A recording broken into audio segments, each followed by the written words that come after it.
Hey, good morning everybody. Ty Garner here, and it's day 18 of Husband After God. Today we're going to talk about words matter. You know, this is something that's very near and dear to me.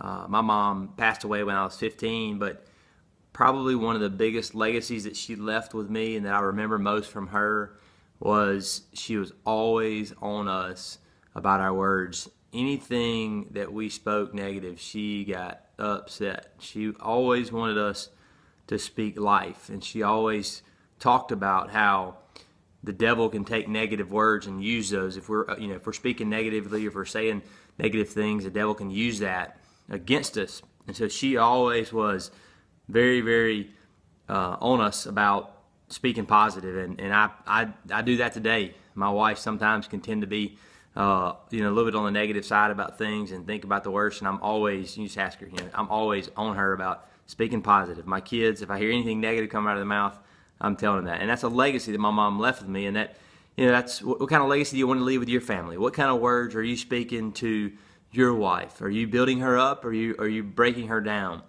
Words are powerful. The word says in James 3, 4 through 6, it says, "Look at the ships also, that they, so great as and are driven by strong winds, are still directed by a very small rudder, wherever the inclination of the pilot desires. So also the tongue is a part of the body, and yet it boasts great things. See how great a forest is set aflame by such a small fire." It talks about how a ship is steered with a rudder. This big, huge boat is steered with just a small rudder, and it guides it wherever it wants to go. I don't even know if they're use that anymore. Used to back in the olden day. Probably, I don't know how they're done today. But anyway, in a fire, think about just a small little forest fire.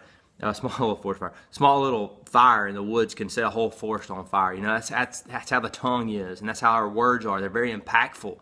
Our words change people's lives, either for the positive or for the negative. So, one thing as a husband, if you want to have, words of positive things, you need to be in the Word. You need to be in God's Word. That's where you're going to get those life-giving words, is from God's Word. So as husbands, we need to be in the Word every day.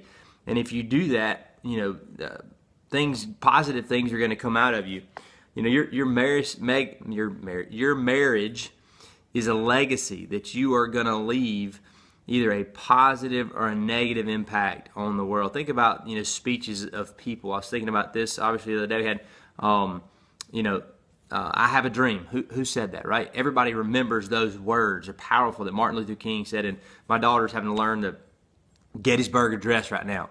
And so many of us know that last part of it, that's from the Gettysburg Address, is a nation by the people, for the people.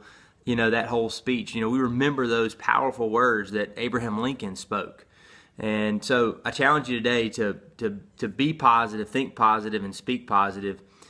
So I hope you get something out of this today. Have a great day, and we'll talk to you soon.